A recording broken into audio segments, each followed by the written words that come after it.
Good morning, everyone. Morning. So welcome to Community Church, Unitarian Universalist. And it is a joy to be with everyone here today and those watching us online. So who are we as a community church? We are a progressive, open-minded, and inclusive religious community. We welcome all who are on a spiritual search for truth and meaning. Ours is a faith in action as we do the work of social justice and elevate compassion in our quest to live ethically, recognizing the inherent worth and dignity of every being. You can look to your weekly email announcements to see other activities that you can engage in here in our community here at the church. We are starting to use land acknowledgement here every Sunday, and so I'll also begin with that here.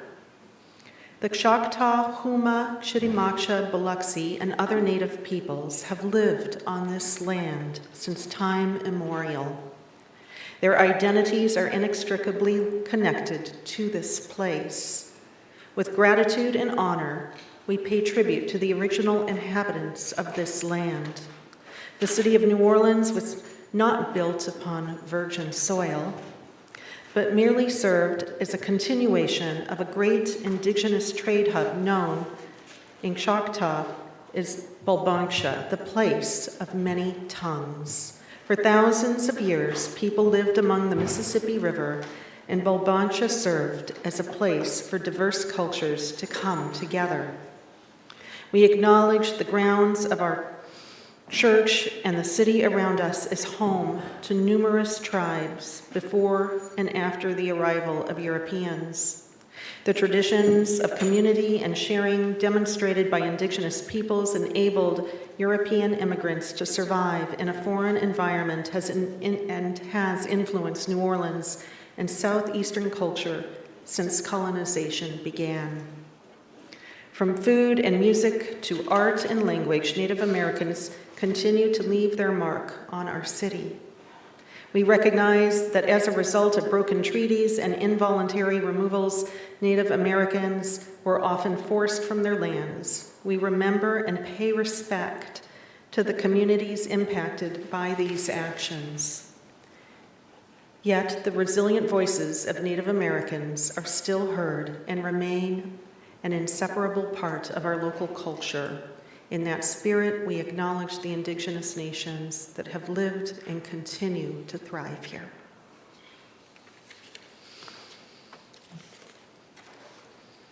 So I look to the calendar for announcements. I know we have coffee hour with Alan Malone having his birthday here today, so I recommend or encourage you to show up for that if you would like. And I know we have the endowment fund still taking applications. So for those who are engaged here in ministry and committees, there's a chance to apply for a project that you might like to engage in. Yeah. So, and that goes until, I think, around December 1st. You can do that. So our opening words. Oh yeah, sure, definitely. Our board chair is going to make an announcement.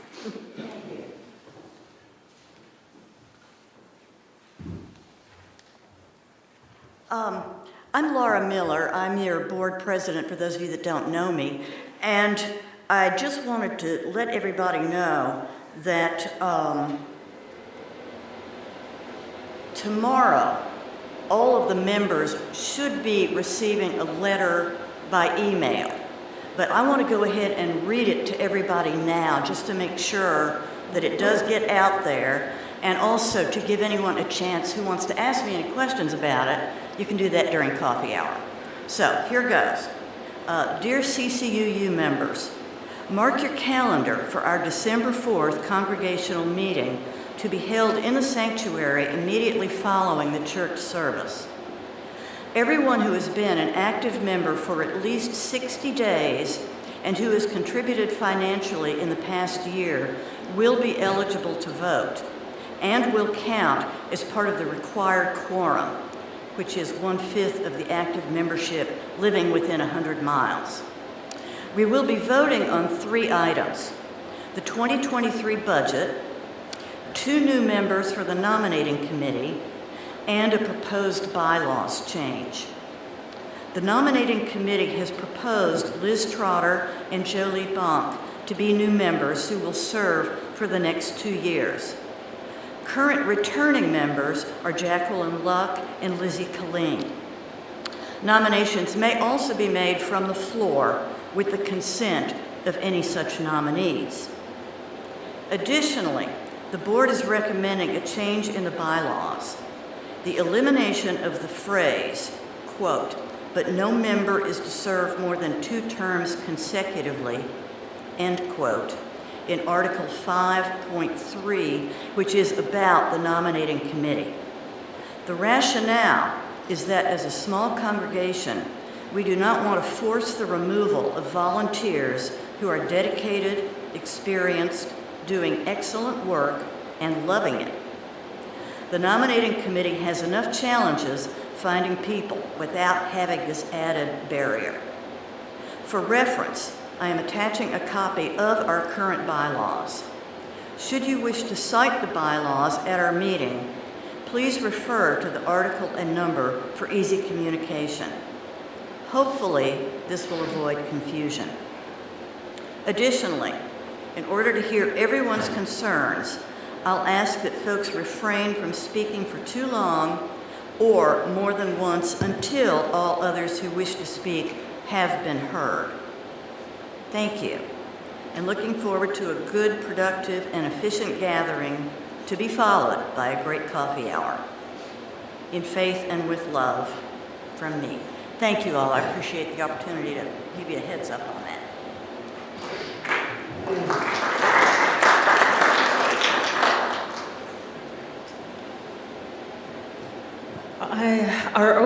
Thank you, Laura, for sharing that. Our opening words are from a hymn that we're going to sing later in this service. The words are by Shelley Jackson from our hymn, Faith is a Forest, which we have sung a few times as here in the congregation. Fortune and famine ride the swift winds of chance. Sorrow and pleasure seem united in dance. Web of life, may this thread I weave mingle compassion with all I believe. Help me bear witness to all I believe and strengthen commitment to all I believe. Mercy, justice, and vision, be my guide as I seek my way. Lead me into this tender day and speak through me in all I do and say.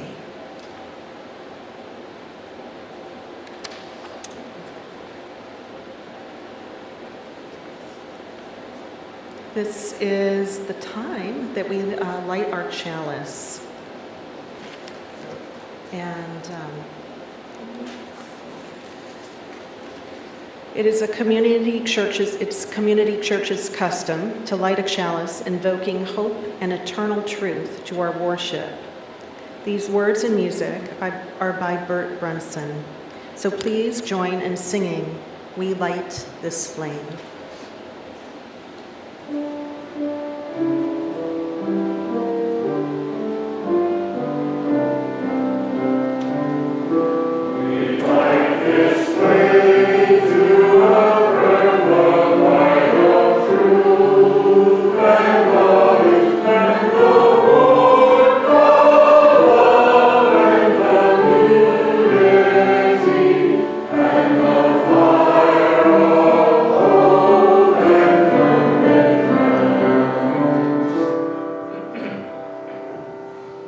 And now we have Cynthia for a time for all ages.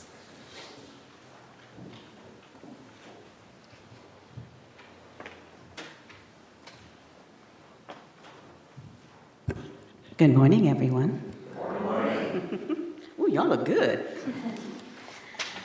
Well, the children, we've been talking about change for this month, and I thought this was a pretty important book. It's called The Americans by Douglas Wood and illustrated by Elizabeth Sales. We, the people, called Americans, differ from one another in many ways. But despite their differences, America shares certain ways of doing and being that hold us all together. Americans love. We love our ideals of human dignity and freedom. We love liberty, the opportunity to pursue happiness and all the promise the future may hold. We love our families, neighbors, and friends. Americans especially love the beauty of their lands. Oceans that sparkle, crash, and sing, the drape of hills, sunny prairies under endless skies, white-shouldered mountains and hidden valleys, and great gorges of canyons that reach down to the beginning of time. Americans know that all these things are gifts to be cherished and protected and passed on to future generation of Americans. Americans create. Never have a people tried so hard to find a better way, creating so many things that weren't there before: a lightning rod, a cotton gin, a steamboat, a sewing machine, an airplane, a typewriter, a telegraph, a telephone, a television, an elevator, a phonograph, a spaceship, a computer, a cell phone, a laptop, and the internet.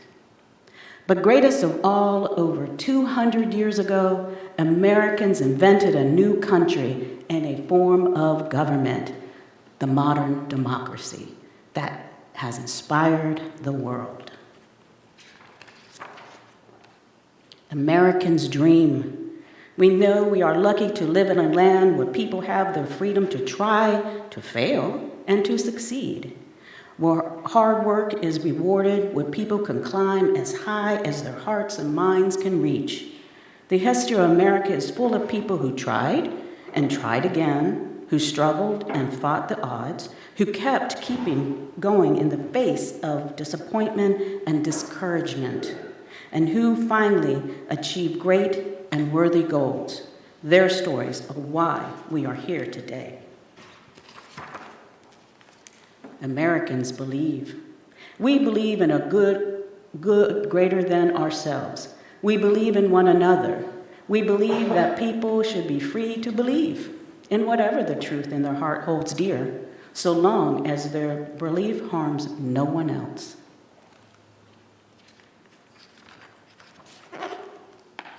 One thing Americans do especially well is disagree. We disagree because human beings are different and unique, and everyone has different eyes for seeing the world. Americans are free to disagree with politicians, with organizations, with religions, with their own government. Even Americans who disagree agree on the freedom to disagree. But Americans still come together to help one another, to forgive one another, and to work for the one goal we all share: creating a better country. Americans care. We share with others and with families, relatives, and neighbors, and people we don't even know. Americans help people who are less fortunate and in need of a helping hand. Americans know that the entire country can be strong and whole only if all its members are strong and whole. But Americans also look far from home to lands and peoples around the world, and we ask, what can we do to help? Sometimes Americans fight. We are fierce fighters when we defend important ideas like human dignity and freedom. Americans may fight because our country has been wounded and attacked and must be defended. Other times, we have chosen to fight for people who are weak or wounded, poor or bullied, and unable to defend themselves. In such cases, many Americans have sacrificed their own lives in order to help. But Americans also make peace.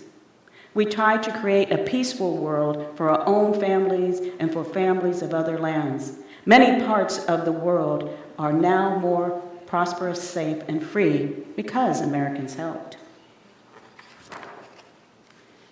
Americans make mistakes. Like all people, we are not perfect. We are not perfect in the past, and we will not be perfect in the future.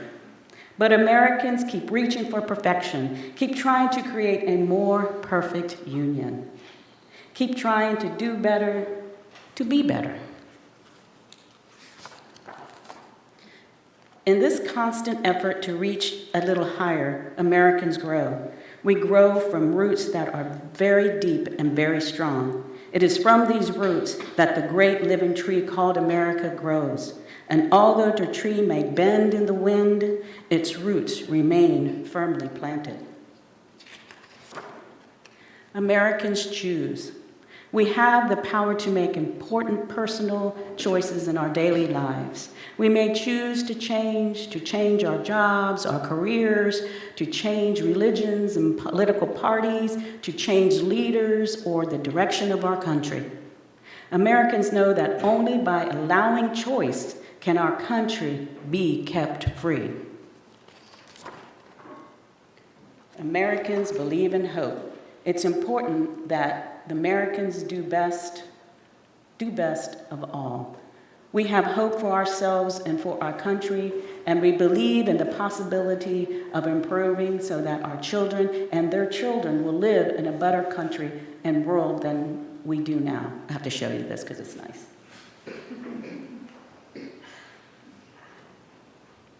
That's why I was turning it to the side. All of these things together and so many more make up our country, the United States of America.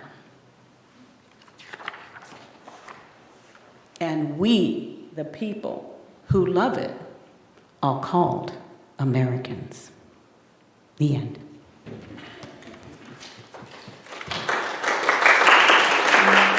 And y'all sing with me, the children out for Ari.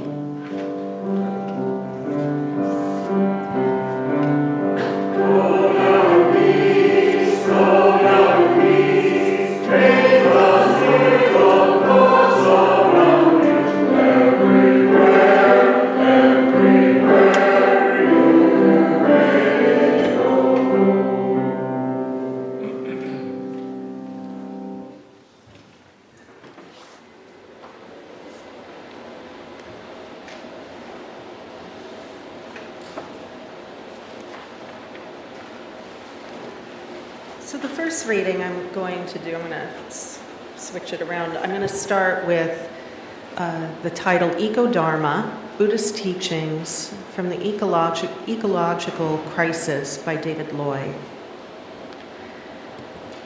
It is no exaggeration to say that humanity faces its greatest challenge ever. In addition to the burgeoning social crises, a self-inflicted ecological catastrophe threatens civilization as we know it, and perhaps even the survival of our own species. I hesitate to describe this as an apocalypse because that term is now associated with Christian fundamentalism. But its original meaning certainly applies.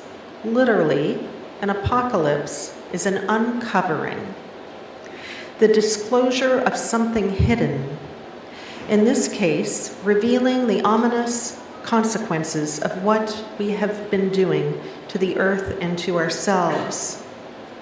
The Buddhist response to our ecological predicament is eco-dharma, a new term for a new development of the Buddhist tradition. It combines ecological concerns, eco, and the teachings of Buddhism and related spiritual traditions, dharma.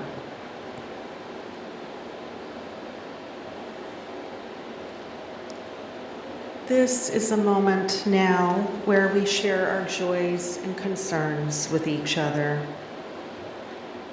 It's a sacred time here at our church, and if you are online, you are encouraged to write your joys and sorrows in the comments section.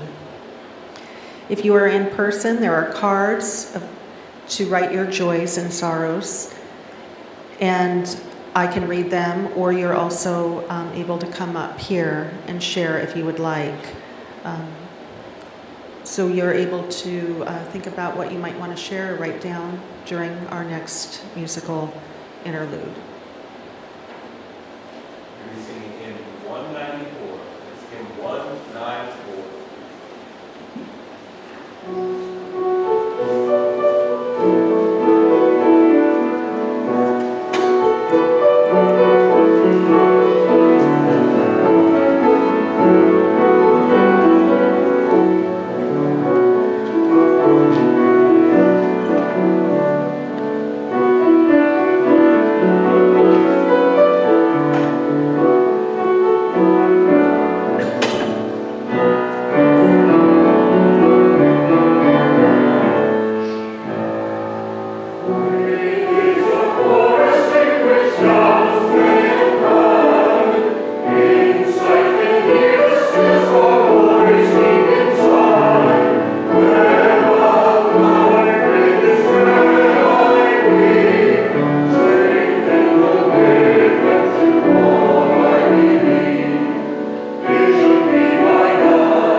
Cards coming up.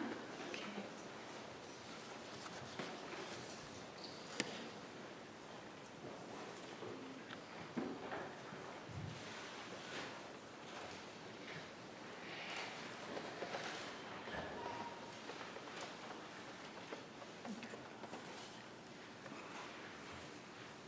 So I'll begin to share some of the joys and sorrows that have been brought up.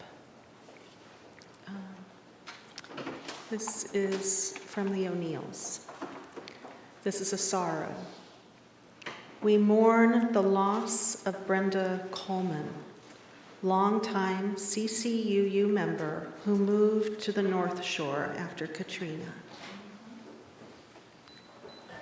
So we light a candle for each joy and sorrow.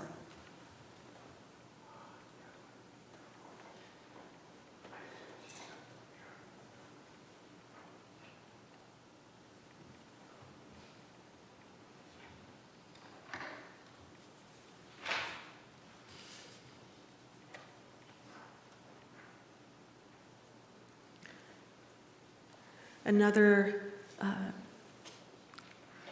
joy that came from the O'Neills as well is enough Americans voted to honor our electorate and preserve our democracy.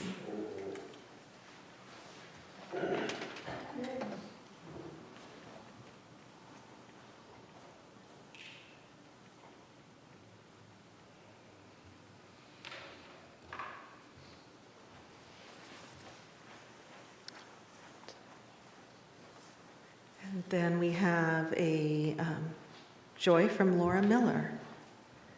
This is also a relief. Oh, also for the election results, particularly the Senate. We have a candle for that. Are there any other joys and sorrows that anyone wants to bring at this time?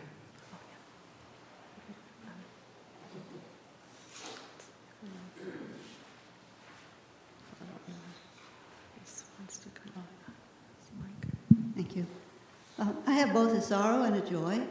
The sorrow is the death of a friend and a friend of New Orleans, Ed Bordes. I don't know if any of you knew him, but he was like Mr. Termite and helped to get the termite situation under control in New Orleans. And he died from a fall much too early, even though he was 83.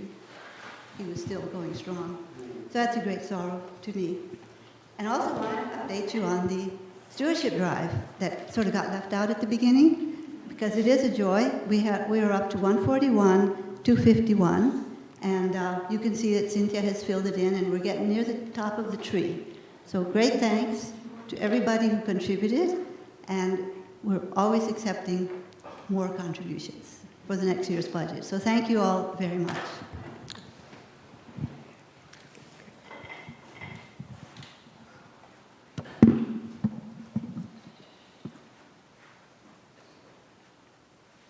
All right, so we will light 2 more candles.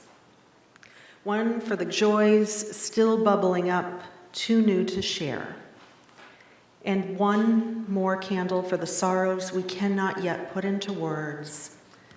Know that you are loved and you are in our hearts.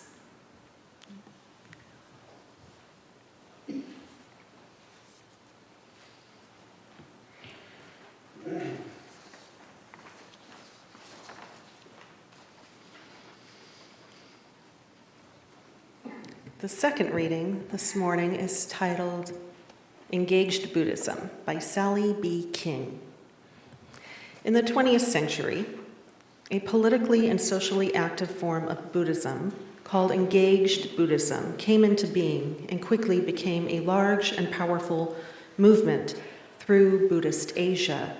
Toward the end of that century, it also became very influential among Western Buddhists.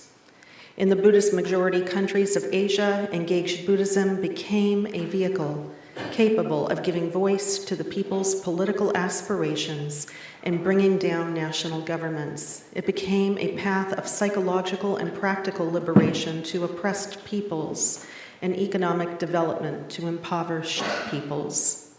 Engaged Buddhism is a contemporary form of Buddhism that engages actively yet non-violently with the social, economic, political, and ecological problems of society. It is best, in its best, this engagement is not separate from Buddhist spirituality, but very much an expression of it.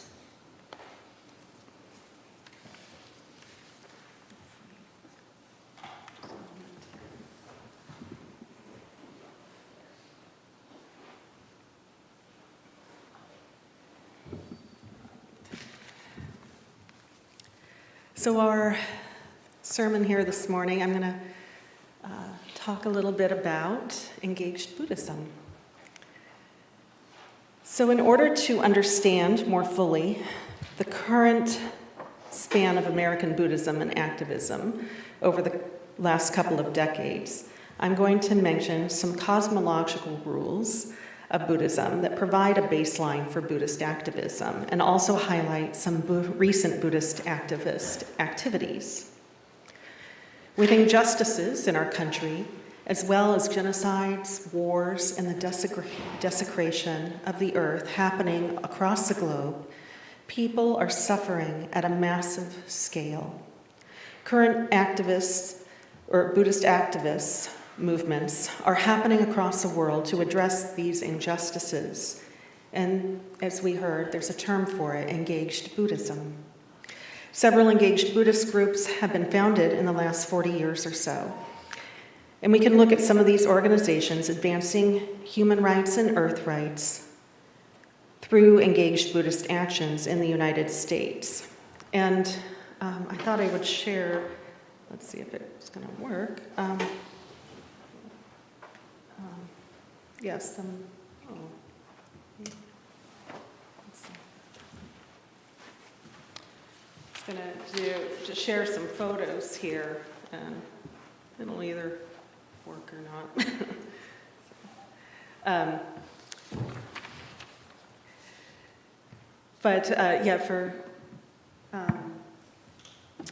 We have Thich Nhat Hanh and the Dalai Lama, who have been major influencers of Buddhism, along with others in the 20th century. And around the same time that Thich Nhat Hanh and the Dalai Lama came to the United States, it overlaps with the 1965 Immigration Act. And it was a major law that continues to dismantle many quotas outside European countries, and arguably accounts for much of the ethnic and cultural diversity that we now see in the United States, including Buddhism. And so, as many know, that's the Dalai Lama, and here's a photo of Thich Nhat Hanh, who was very good friends with Martin Luther King in the 60s, and they did a lot of their activism work together once they learned of each other's mission and causes. And so here's where a lot of the diaspora of people from Buddhist countries have come since that, the Immigration Act of 1965. And then small but growing community of Buddhists, mostly those who come from East Asia. And this is just a photo showing where there's hubs of Buddhist communities right now in the United States, or at least in 2010. And then we have American-born Buddhists. Some are familiar with Pema Chodron, who is a Buddhist nun, writing books on Buddhism since the 1970s. And other current Buddhist leaders right now in the United States is Angel Kyoto Williams and Lama Rod Owens. And their activism is primarily based in seeing inequality and the suffering of marginalized communities, which they believe is insufficiently addressed by Buddhist communities currently right now in the United States. And then there's organizations doing this work, and there's quite a few, and I'm not even going to, this is just a snapshot really of some of these groups.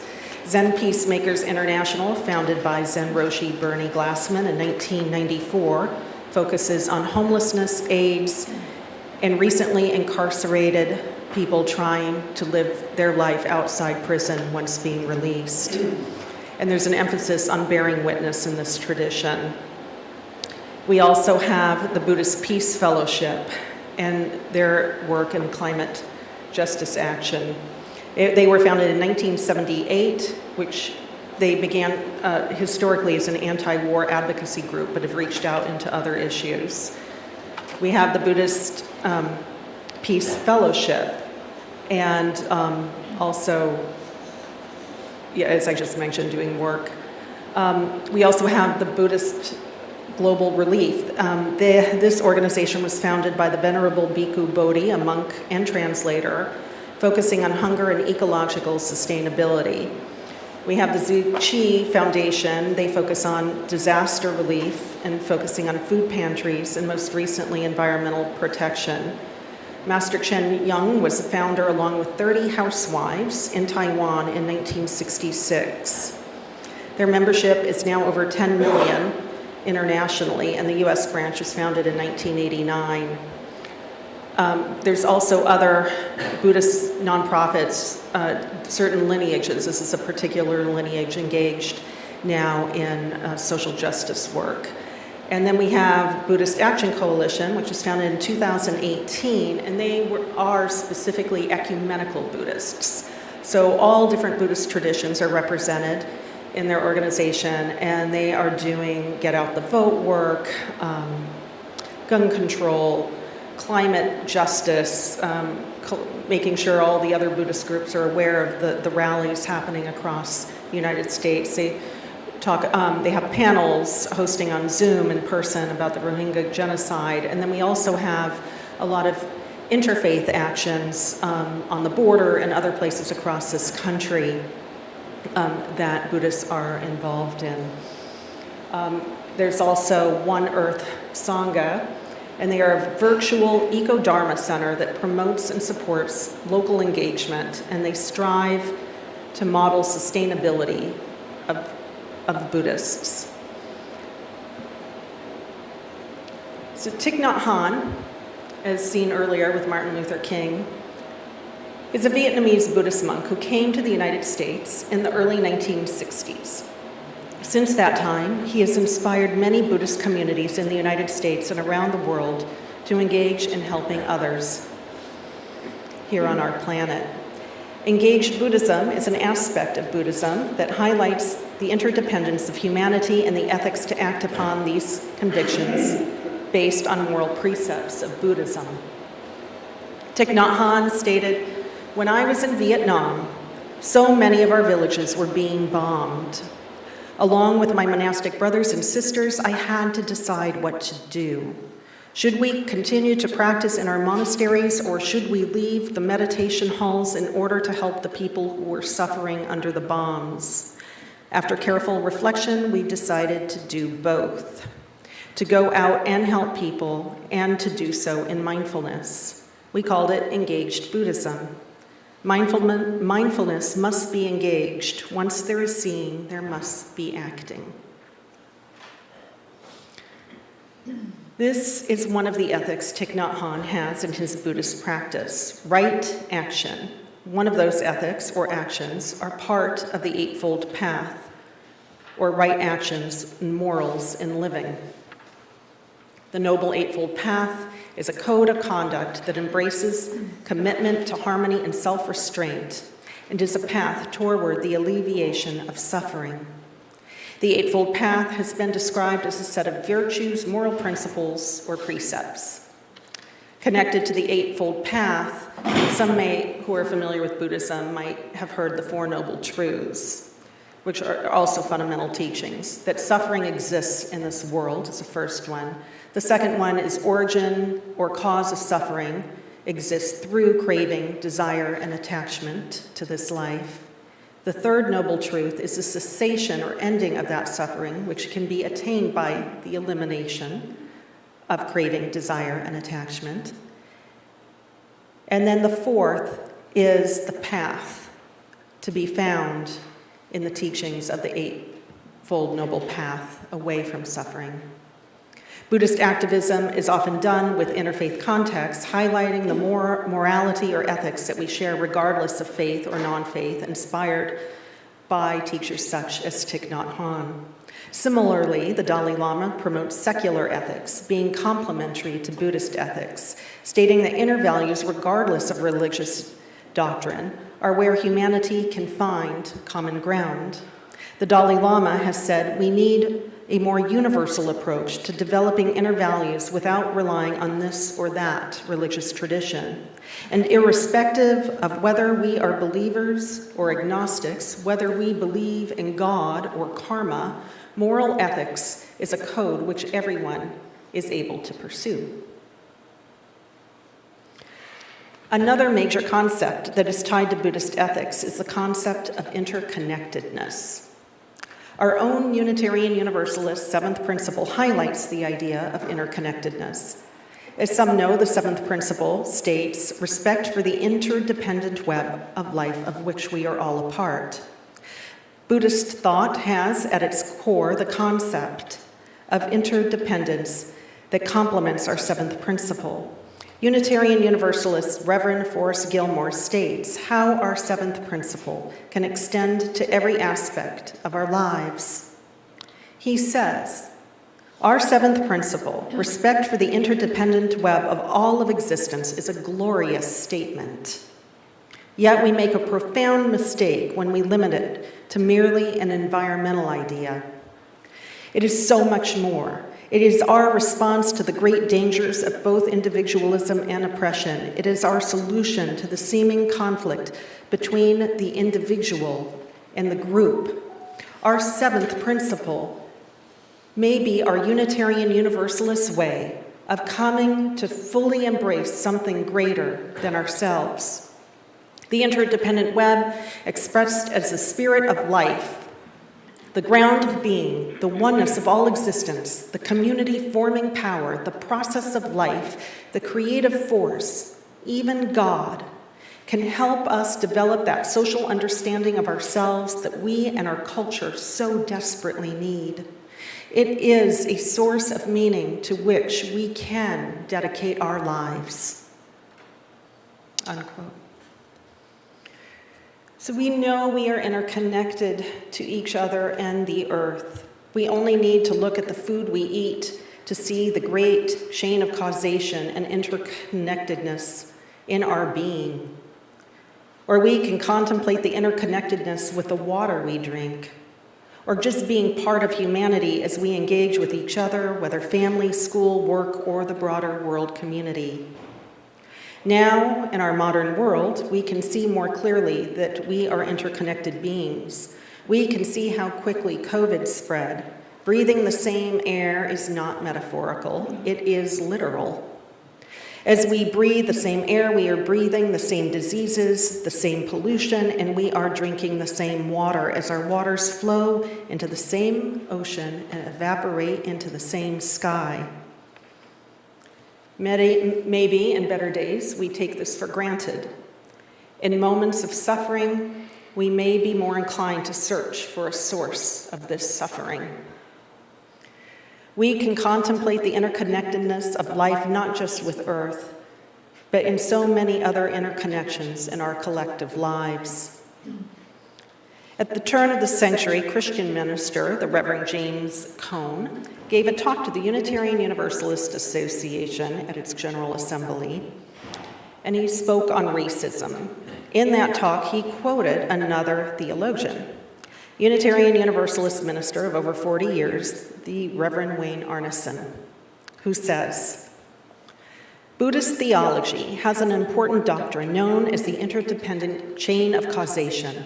Much like our affirmation of the interdependent web of life, this theological affirmation declares that no event, no encounter, no circumstance or occasion is disconnected from the great chain of causes that have led up to this present moment.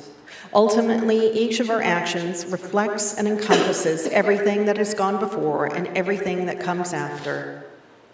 He goes on to say, if I truly take responsibility for racism, I bring to consciousness my place in that great chain of causation, and I own the action I will have to take shape in the direction toward which that chain goes into the future.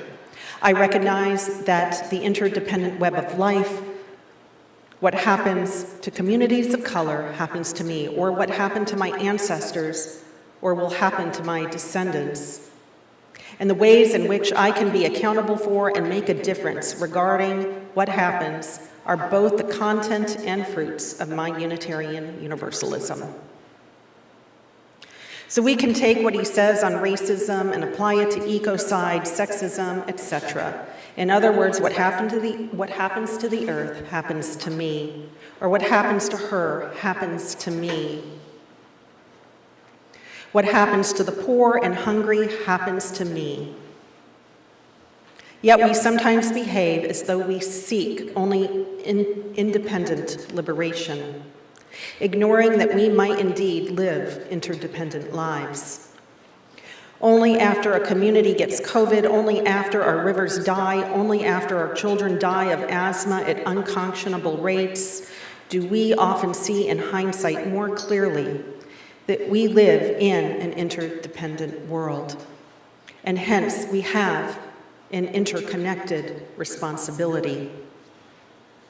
Regarding interdependent existence, Buddhist Thich Nhat Hanh has said, there is no separation between self and other, and everything is interconnected.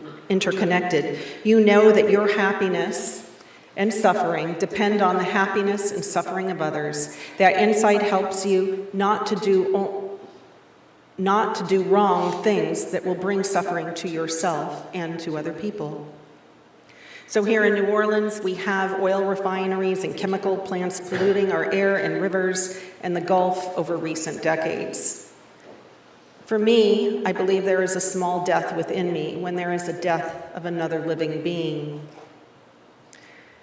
Other living beings that we care and love.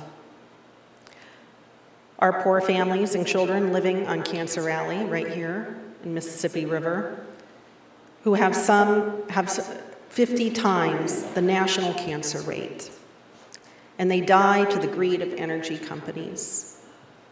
Our living earth, of which our lives are sustained, is constantly being polluted. We are often disconnected from fully experiencing our interconnection with the wider world. We need to see more fully our interconnection with each other, as we are always in community, and communities of human beings are never separated from the earth that offers us grace every moment of every day. Dr. James Cone, who I mentioned earlier, referencing the UU minister, the Reverend Wayne Arneson, distinguishes between general and particular. He says we must see the particular view. Cone also says it is our common humanity to do so. He says you can't find our common humanity till you search for it in the other. So it draws you to other people's particularities. Equality will be elusive if we cannot find our commonality in the particular, whether we engage in racism, sexism, classism, or homelessness. So how do we engage? Thich Nhat Hanh began to use the term engaged Buddhism as a moral call to assist others in their struggles. Examples of efforts have been ordination, ceremonies of trees, acknowledging our earth is sacred, and forests that are being cut, meditation sit-ins that may block entry to an area that is being destroyed, offering food to the homeless, marches during Black Lives Matter marches, and various interfaith actions such as the climate march or the climate strike in recent years. Buddhists say there is our relative existence and our ultimate existence. Our relative existence is where we have our own particularities that are unique to this world and intersect in the world of suffering. The ultimate state is where everything is wholeness beyond the realm of suffering. We don't live in an either-or world. Both exist at the same time, and we can't have a true understanding of one without the other because everything is inseparable. Engaged Buddhism, in its foundational principles of interdependence and the view of the Four Noble Truths, is to see the suffering in the world and to act upon it in the midst of degradation, amidst poverty, amidst war and violence. We must bring compassion to the world of existence of which we are part. We need to connect what we have been disconnected from, and love is an action that always connects. We are interconnectedness. As a people of faith, we act in compassion and love, which means bringing connection where connection has been lost or muddied. We act with compassion and love where there is suffering in the world, and there is a lot of suffering right now. In interconnection, as mentioned earlier, Buddhists purports a universal or absolute existence among the suffering in a conventional world of existence, as well as our relative existence of independence. If evil and hell exist, which different traditional forms of Buddhist texts state, they are not in some absolute realm free from discursive thought or suffering, and not separate from our own being. But hell exists in the suffering itself. Our path to liberation is to transcend the suffering by engaging in it and the hells that we find ourselves in, not just with ourselves, but with others in the interdependent web of life. Not to avoid the suffering, but to heal it, to heal suffering, to heal hellish states of existence. May we see the interconnection in all of life as a baseline that finally leads us further away from the possibilities of hell on earth, and to seek beauty and love with each other always. May it be so, and amen. This is the time where we have our offering and offertory. Community Church Unitarian Universalist is a self-sustaining congregation. Members and friends, generosity help us to do the sacred work of bringing justice, spirituality, and compassion to our community and beyond. You can give online, if you're watching us online this morning, or texting 504-370-2659, and you text GIVE. You can also send a check here to CCUU. And you can give here in person as well. We give 50% of our offering every week to a cause that our Social Justice Committee recommends on behalf of this church. For this week, it is Second Harvest of the greater New Orleans area. Second Harvest is committed to doing whatever it takes to build a hunger-free community. That means distributing nutritious food to neighborhoods, leveraging every available food resource, and collaborating with organizations and people who share the belief that hunger is unacceptable. Nutritious food is the foundation for a healthy, productive life. So we will begin our offertory music, and we thank you for your generosity. We're singing 184. 184.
Our closing words are by Thich Nhat Hanh. We are here to awaken from the illusion of separateness. So we will begin our closing hymn as I extinguish the chalice. We extinguish the chalice here that it might glow gently in our hearts. May it light your path as you leave this place, and may it guide your way until we are all together again. All right, 220. 220.